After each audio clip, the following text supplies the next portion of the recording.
Does inflation hit you? It hit me hard. It's hitting me hard. Who do you blame for it? I blame the federal government at this point. If a working class mom who works as a paralegal cannot buy a $2 bell pepper because it's now $5, imagine a mother living on food stamps. Imagine a mother who's making minimum wage trying to feed children. They're killing us without killing us.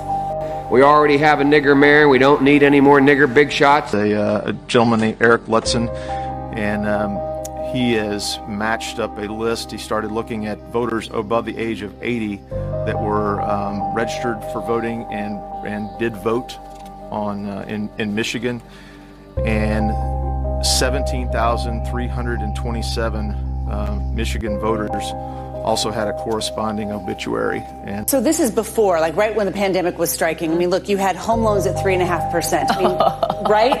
Car loans, 5.2%. Credit card interest rates, which are always terrible. Look at where they are today. So the idea of the Fed cutting interest rates would be these numbers would start to come down.